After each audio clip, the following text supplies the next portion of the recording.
네, 마가복음 강해 오늘 35번째 시간입니다. 작은 자를 찾아오시는 예수 그리스도라는 제목으로 본문은 마가복음 7장 24절에 30절까지의 말씀입니다. 사진 한 장 보겠습니다. 누군지 아시겠나요? 예, BTS입니다. 올해 1월 말에 있었던 그래미 어워즈에서 비록 단독 무대는 아니었지만 콜라보 무대로 세계에서 가장 권위 있는 음악 시상식에서 한국 그룹이 한국 팀이 공연을 했던 이 최초의 아주 역사적인 사건이었죠. 자료를 좀 찾아보니까 작년에 이 BTS가 공연 티켓 수입만 1,300억 원이 넘더라고요. 티켓으로만 매출이 1,300억 원이 넘으니까 실제 다른 것들까지 합산한 그 영향력이 엄청나겠죠. 뭐 여러분 잘 아시겠지만 전 세계적인 소위 말하는 21세기 비틀즈라고 불리는데 그 팀이 한국 팀이에요. 공교롭게도 월드 클래스죠. 설교 준비하면서 찾아봤어요. 올해 스케줄이 어떻게 되나 했더니 이 국내 스케줄은 나오지도 않더라고요. 4월 달에 한국 공연 하고 난 다음에 미국, 영국, 독일, 일본까지 해서 전 세계 9월 달까지 이미 스케줄이 다 큰 공연이 잡혀 있더라고요. 물론 그 사이에 작은 공연들이 있겠지만 이럴 때 보통 우리가 얘기할 때 이게 클래스가 달라졌다고 얘기하죠. 근데 이 BTS가 사람들이 많은 분석을 하는데 왜 이렇게 성공을 했는가에 대한 이유 중에 가장 큰 이유로 꼽았던 건 뭐냐면 다른 팀들하고 출발점 자체가 좀 달랐다는 얘기를 많이 해요. 이 팬들하고 소통하는 지점에서 아주 탁월하다고 얘기해요. 요즘 말하는 SNS를 잘 활용해서 팬들이 지구상에 이렇게 작게 있는 나한테도 연락을 직접 소통이 되는 듯한 느낌을 갖게 자신들의 무대 위의 일상만 보여주지 않고 생활에서의 작은 이야기들까지 다 하나하나 엮어서 사람들이 전 세계 저 사람이 큰 스타지만 내가 가지고 있는 작은 것과 저 사람이 가지고 있는 작은 일상이 만난다는 느낌이 상당히 강렬하다고 하더라고요. 이 팀이 가지고 있는 장점이. 작년에 이 팀이 내놨던 그 노래 제목 중에 이런 제목이 있어요. 작은 것들을 위한 시라는 이 노래 제목이 있었는데 그 중에 일부를 제가 여러분들한테 좀 읽어드려 볼게요. 이런 가사가 있어요. 다 말하지 않지. 너무 작던 내가 영웅이 된 거라고. 세계의 평화, no way. 거대한 질서, no way. 그저 널 지킬 거야, 나는 저 하늘을 높이 날고 있어. 이젠 여긴 너무 높아. 난 내 눈에 널 맞추고 싶어. 너의 상처는 나의 상처.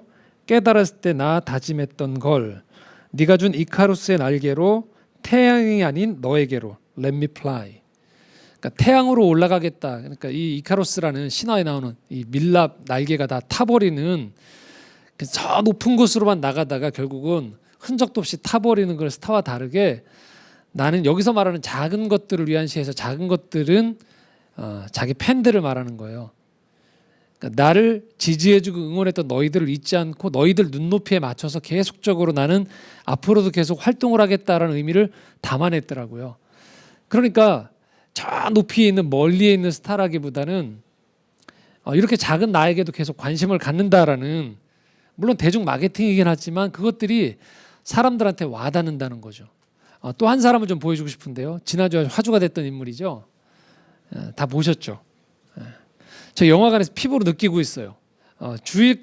지난주 주일까지 저희 예배 드릴 때까지만 해도 이제 정식 명칭이 코로나19라고 하죠. 코로나19에 이 기운이 이 분위기가 저 영화관을 비롯한 사회 전체에 있었거든요. 근데 갑자기 지난주 월요일 날 이 아카데미 시상식의 사관왕을 타면서 그날 오후부터 갑자기 저희 영화관에도 사람들이 몰려오더라고요.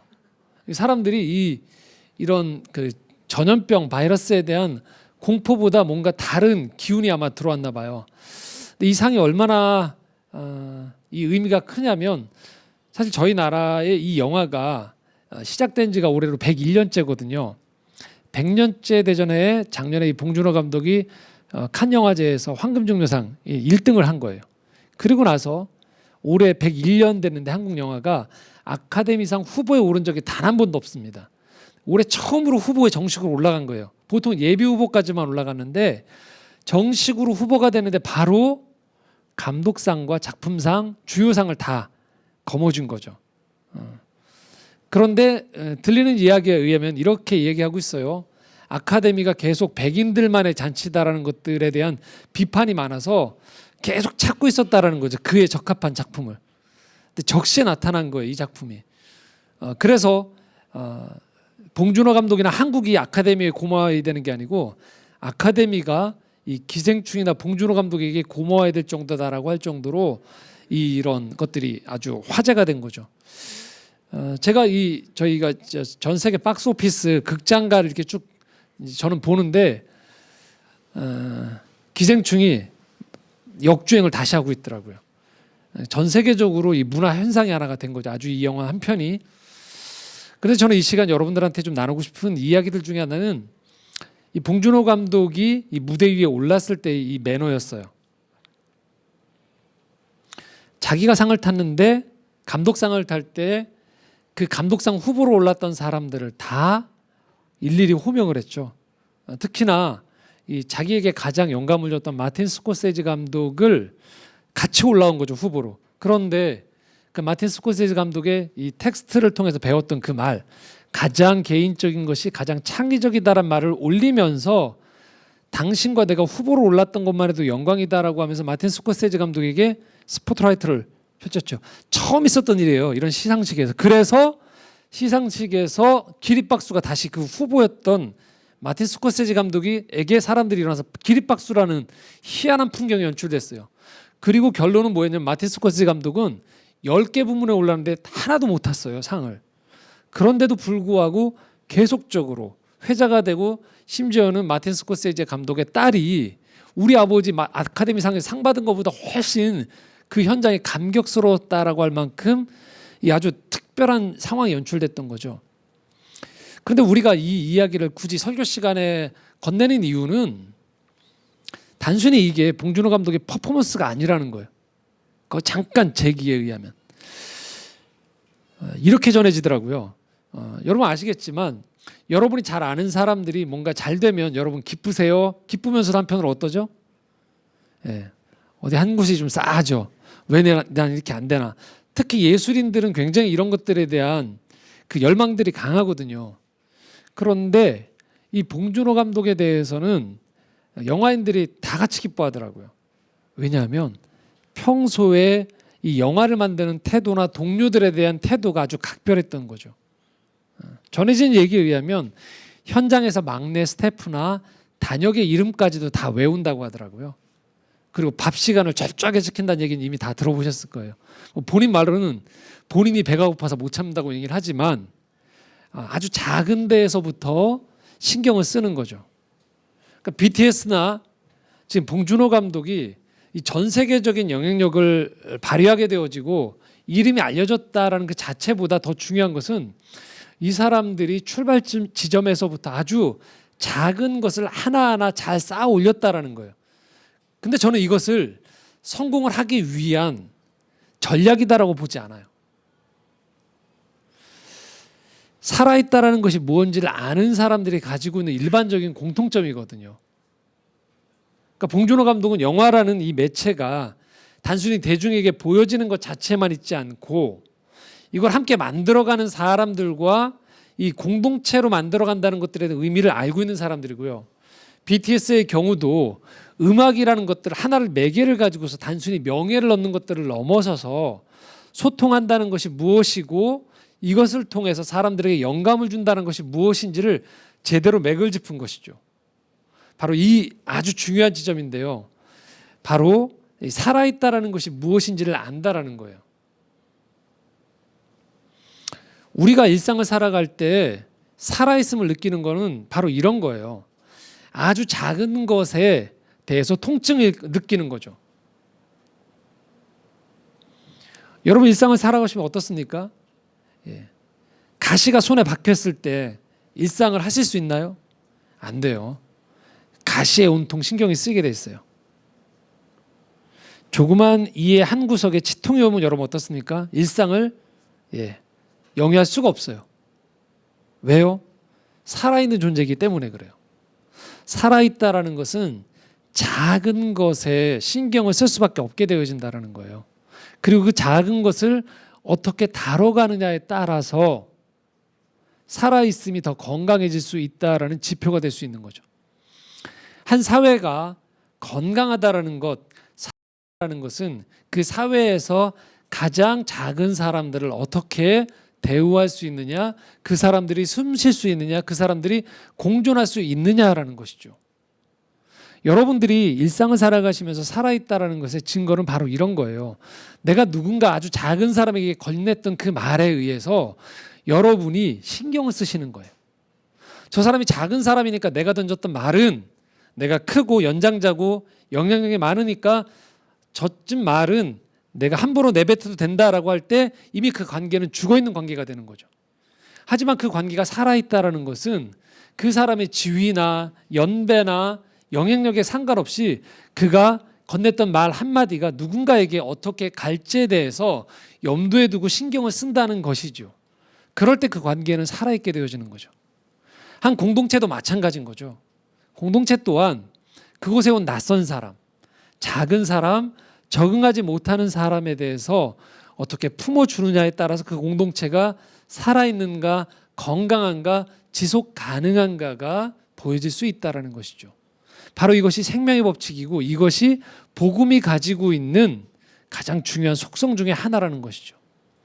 우리가 복음서를 계속 강해해 가면서 만나게 되어지는 것은 바로 이 예수님이 이 작은 것들, 작은 이들, 작은 관계에 끊임없이 마음을 쓰시고 그의 사역에 중점을 두셨다라는 거예요.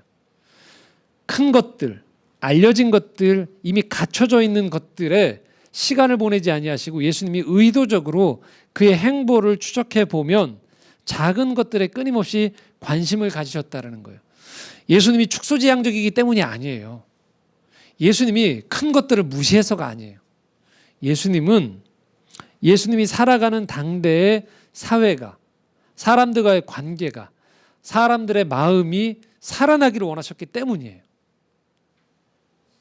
오늘 우리가 접하는 이 본문 역시도 마찬가지입니다. 예수님이 지금 한 마을로 찾아가고 계세요. 24절 말씀입니다. 함께 읽겠습니다. 예수께서 일어나사 거기를 떠나 두로 지방으로 가서 한 집에 들어가 아무도 모르게 하시려 하나 숨길 수 없더라. 자, 두로는요 유대 지방 국경 밖이에요. 전통적으로 유대 민족 중심에서 보면 두로는 이방 지역이에요. 근데 이 두로 지역은 해상 무역이 발달해서 경제적으로는 풍요로웠습니다. 그런데 풍요로웠음에도 불구하고 끊임없이 이 사람들이 갈릴리와 유대 지방을 계속 침범하려고 하고요. 불편을 끼쳤어요. 그래서 유대 민족 입장에서는 자꾸만 멀리하고 싶은 땅이었어요. 종교적으로 보면 그들은 이방 민족이에요. 구원과 상관없는 민족으로 보여지게 되는 거죠. 경제적으로 봤을 때는 유대 민족이 움츠러들면서 그들을 외곽으로 몰아내고 싶었던 지역이에요. 그런데 지금 말씀에서는 예수님이 바로 이 두로 지방으로 먼저 찾아가셨다라고 얘기하고 있어요. 그런데 찾아가시기만 한 것이 아니고 여기서 아주 특별한 행동 하나를 해요. 아무도 모르게 하시려 했다라고 되어 있어요. 자, 이것이 예수님이 그냥 운둔하기 위해서 갔다라고 이해하시면 안 돼요. 예수님의 사역은 분명한 목적을 띠고 제한된 시간 안에서 그분의 구원의 사역의 표징이 될 만한 곳들을 찾아가셨거든요. 두로를 가신 목적 또한 분명히 있다라는 거예요. 단순히 요즘 표현으로 잠수를 탄다. 사람들이 너무너무 피곤해서 내가 도망가려 했다는 의미로 여기서 알려지기 위한 것이 아니었고요. 그곳에서 예수님 만날 사람이 있기 때문이었다라고 오히려 이해하시면 될 것 같습니다. 그곳에 갔는데 숨길 수 없다라고 표현하고요. 그 숨길 수 없음에 한 여인에게 예수님이 오신 소식이 귀에 들어옵니다. 25절 26절입니다. 이에 더러운 귀신 들린 어린 딸을 둔 한 여자가 예수의 소문을 듣고 곧 와서 그 발 아래에 엎드리나 그 여자는 헬라인이요 수로보니게 족속이라 자기 딸에게서 귀신 쫓아내 주시기를 간구하거늘. 소문을 듣고 한 여인이 예수님께 찾아왔어요. 그런데 이 사건이 여타 다른 사건들하고 좀 다른 지점이 있어요. 이 사건이 동일하게 마태복음 15장에도 나오는데요. 이 본문과 그 본문을 비교해 보면 두 개를 합쳐보면 다른 여타의 다른 지역에서 예수님이 사역했던 것과 좀 다른 것은 예수님이 다른 지역에 가면 사람들이 우르르 몰려와요. 그런데 희한하게도 이 두 본문에서는요, 예수님이 이 지역에 갔을 때 사람들이 예수님께 몰려왔다는 얘기가 없어요. 추측해보면 이런 거예요. 유대 지방에 있었던 선지자가 이곳에 왔다라고 하는 소식을 보면서 사람들이 경계심을 가졌던 것 같아요. 저 사람이 왜 왔지? 이런. 그런데 이런 사람들의 경계심이나 또는 무관심이나 또는 여러 가지 거리를 두는 것과 상관없이 한 사람은 아주 절박했어요. 왜냐? 자신의 어린 딸이 귀신에 들렸거든요. 사랑하는 어린 딸이 귀신에 들렸는데 그 단어를 뭐라고 쓰냐면요, 더러운 귀신이 들렸다고 표현하고 있어요. 예상해 볼 수 있는 것은 어떤 식의 더러움인지는 모르지만 어머니 입장에서 수치감을 느낄 만한, 또 그 딸의 그 귀신 들림으로 나오는 현상이 사람들한테 피해를 주거나 혐오를 주거나 가까이 하기 어렵게 만드는 상황이 들었다라는 것이죠. 자, 다른 사람이라면 그냥 피해버릴 문제지만 어머니 입장에서는 마음이 찢어지는 거죠. 간절한 거죠. 이 딸의 더러움을 깨끗게 하고 싶고, 처음에 태어났을 때 품에 안았던 그 아이의 예쁜 모습을 다시 만나고 싶은 마음이 간절했던 거죠. 그래서 이 여인은 예수님을 찾아갔죠. 그리고 찾아가서 이 단어에 분명하게 이렇게 표현하고 있습니다. 간구했다고 표현하고 있어요. 간절하게 자신 마음 깊은 곳에 수치감이든 그간 살아왔던 세월에서의 상처든 이 모든 것들을 제치고 간절하게 그분 앞에 나아갔다라는 거예요. 자, 그런데 예수님의 답변에 의외의 답변이 나와요. 27절 말씀입니다. 함께 읽겠습니다. 예수께서 이르시되 자녀로 먼저 배불리 먹게 할지니 자녀의 떡을 취하여 개들에게 던짐이 마땅치 아니하니라. 이런 예수님의 반응이 한 번도 없었어요. 그런데 예수님이 표면적으로 보면 무척 차갑게 대하시는 것 같아요. 이렇게 표현하시는 거예요. 난 자녀들에게 떡을 준다.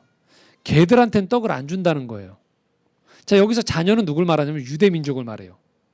마태복음 15장에 보면 이스라엘에게 외에는 내가 말씀을 전하지 않는다라고 표현할 만큼의 굉장히 단호한 말씀이세요.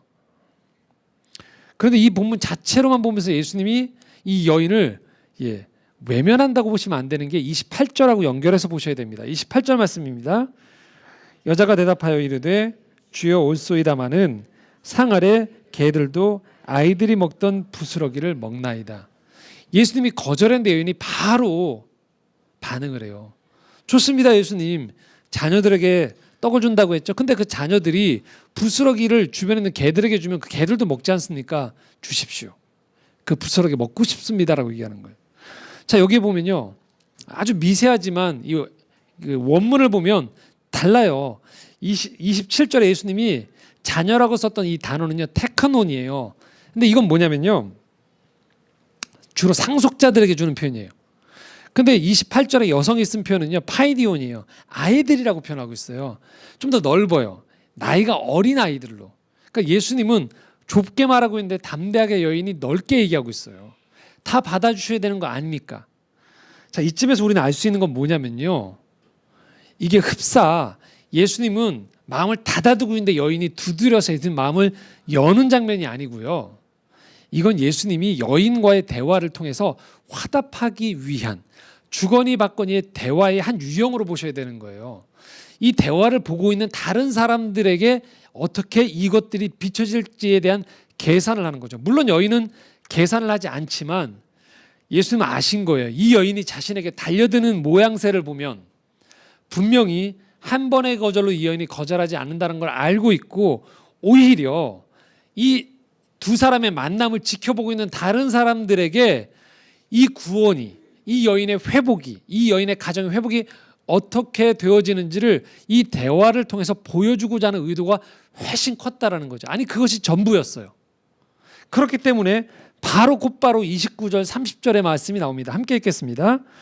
예수께서 이르시되 이 말을 하였으니 돌아가라, 귀신이 내 딸에게서 나갔느니라 하시매 여자가 집에 돌아가 본즉 아이가 침상에 누웠고 귀신이 나갔더라.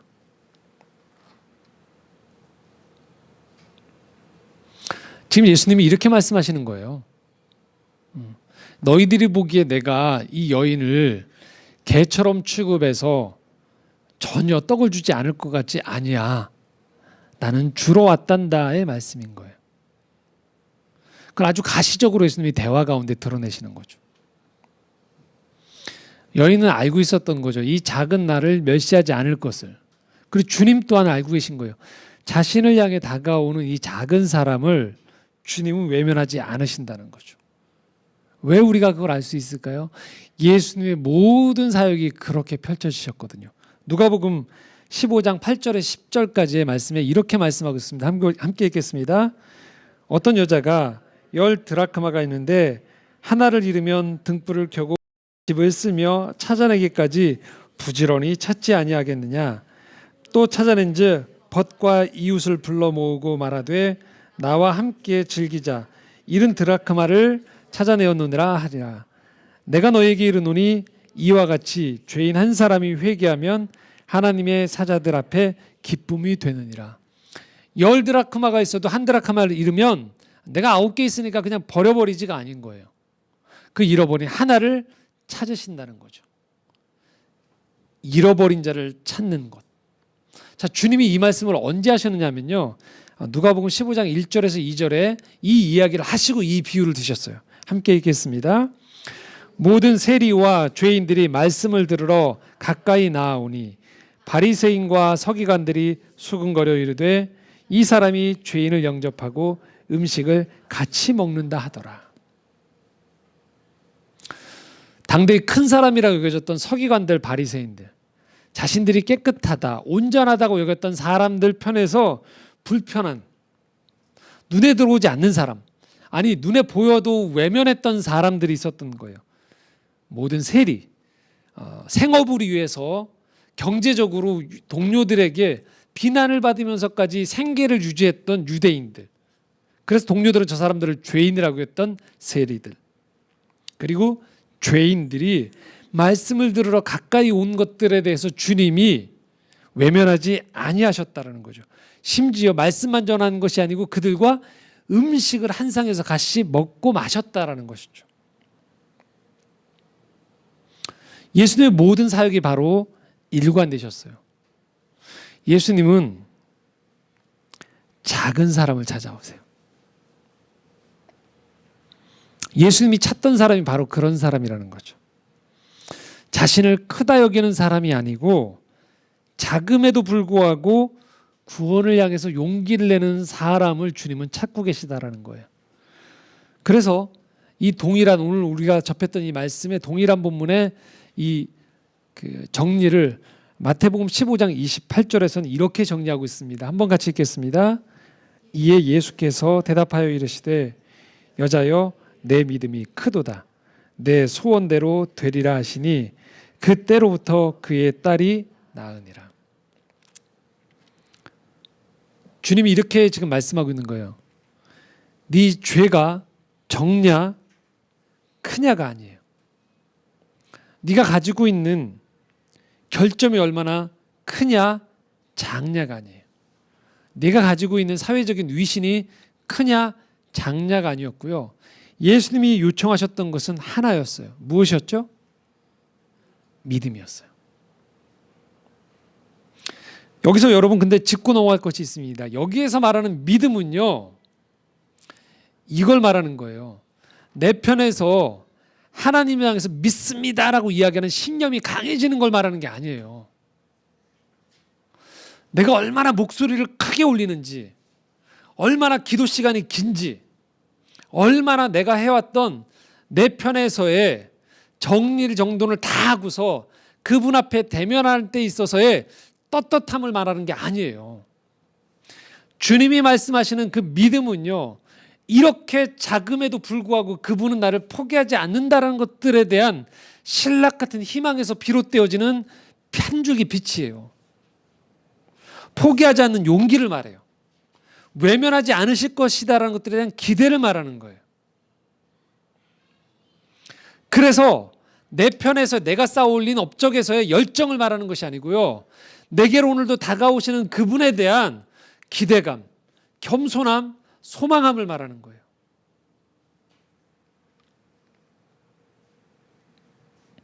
그리고 주님은 그 마음을 보시고 찾아오시고 그 마음 가운데서 하나님의 일을 이루어 가신다는 것이죠. 우리가 믿음을 갖는다는 것은 바로 이걸 말해요. 믿음의 용사가 된다는 게 아니고요. 믿음에 있어서 온전히 수혜자가 될 준비가 되어 있느냐라는 문제인 것이죠. 오늘도 주님은 나같이 작은 사람에게 찾아오세요. 오늘도 주님은 나의 작은 문제 가운데 찾아오신다는 거예요. 우리 인생을 돌아보면 늘 부족함이 따르게 마련이에요. 늘 모자람이 따르기 마련이에요. 그런데 우리가 그 자체에만 초점을 맞추고 있으면 우리 삶은 늘 위축이 돼요. 감사가 사라지고요. 늘 우리 주변을 보면서 더 커다란 것들, 갖춰진 것들에 의해서 우리 마음이 위축되기 마련인 것이죠. 그런데 만약에 우리가 신앙을 갖는다, 예수님을 만난다, 예수님과 동행한다는 것은 뭘 말하냐? 우리의 관점이 바뀌어지는 거예요. 나의 작은 것에 관심을 가진 예수 그리스도를 마음 다해서 맞아들이는 것을 말해요. 그리고 그 작음에서부터 하나님 나라가 시작되어짐을 내가 신뢰하는 것을 말합니다. 내 안에 있는 자금들, 내 주변에 있는 자금들에 대해서 하나하나 정성을 기울이는 것들을 말합니다. 오늘 우리가 믿음을 갖는다는 것 바로 이겁니다. 그래서 주님 큰 것으로 나를 올려주십시오가 아니고요. 이 작은 것에 주님이 찾아오사 이것을 바로 하나님의 일로 바꿔주시고 이것을 구원의 은혜로 바꿔줘서 하나님의 일로 바꿔져 나가는 경험을 내가 하는 것을 의미하는 거예요. 주님이 오늘 여러분에게 물어보시는 거예요. 너의 작은 게 뭐냐라고 물어보시는 거예요. 끊임없이 우리 내면에서 나오는 말이 있는 거죠. 왜 나는 이것밖에 안 될까? 왜 우리 집은 이럴까? 왜 내가 가지고 있는 주변의 만남들은 이것밖에 되어지지 않는가에서 시작하는 것이 아니고요. 그것 자체로에서부터 이 시각을 주님의 시각으로 바꾸는 것을 말합니다. 다른 사람에게 내놓기도 부끄러운 것들, 그 상처들, 그림자들, 여러분의 연약함들, 깨어짐들, 주님이 그곳에 찾아오신다는 거예요. 복음이라는 것은 무엇이냐? 바로 이 자금의 가치를 아는 것을 말해요. 자금을 소중히 여기는 것을 말해요. 자금을 통해서 구원이란 큰 역사가 오늘도 우리 삶 가운데 찾아온다는 것을 의미합니다.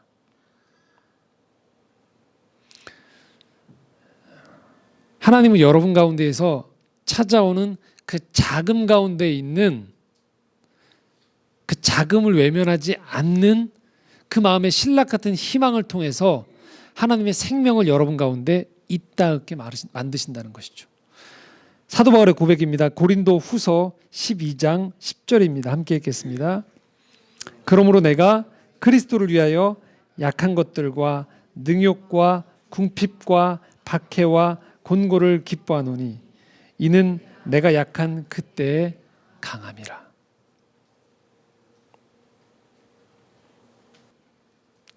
오늘 주님이 우리에게 복음을 주셨다는 건 뭘 말할까요? 내가 예수님을 믿었으니까 이걸 토대로 어딘가에서 커지는 것이 아니고요. 주님을 믿고 난 후에 결국은 세상에서는 하찮게 여겼던 나의 자금 가운데 찾아오시는 주님으로 인해서 내가 용납받는 것이죠. 진정한 생의 평안을 누리는 것이죠.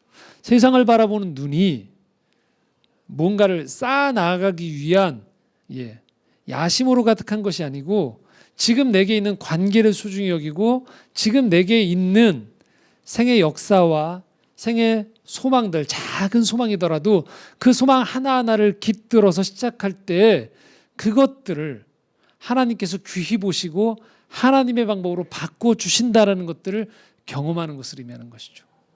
여기는 우리 모두는 작습니다. 우리 내면 안에 작은 것들이 숨겨져 있고요. 작은 상처가 숨겨져 있고 누구에게 털어놓지 못하는 작은 이야기들이 있다는 것이죠. 그런데 중요한 것은 그 작은 이야기들이 하나님 안에 들어갔을 때, 구원의 역사라는 큰 이야기에 들어갈 때 그 작은 이야기들 하나하나가 하찮게 버려지는 것이 아닌 의미를 찾기 시작하면서 그분의 큰 구원의 역사와 만나면서 비로소 생수의 강이 되어진다는 것이죠. 이것이 오늘 우리에게 준 구원의 큰 선물인 것이죠. 말씀을 정리하겠습니다. 오늘도 주님은 이 나의 작음을 통하여서 그분의 일을 이루어 가십니다. 우리가 예수를 믿는다는 것은 그 주님이 다가오시는 나의 작음에 대한 것들을 내가 받아들이는 것이에요. 그리고 더불어서 그 주님과 함께 나의 작음을 받아주셨던 그 주님으로 인하여서 내가 풍요로움을 경험하고 그리고 세상 가운데에서의 또 다른 작음들을 향해서 손을 내미는 것이죠. 그 작음들을 향해서 내 눈빛이 달라지고 내가 그들과 함께 살아가기 위해서 때로는 속도를 늦추기도 하고요. 때로는 잠시 함께 더불어 쉬기도 하고요. 때로는 그들을 일으켜서 다른 곳으로 갈 수 있는 힘이 되어주기도 하는 것입니다.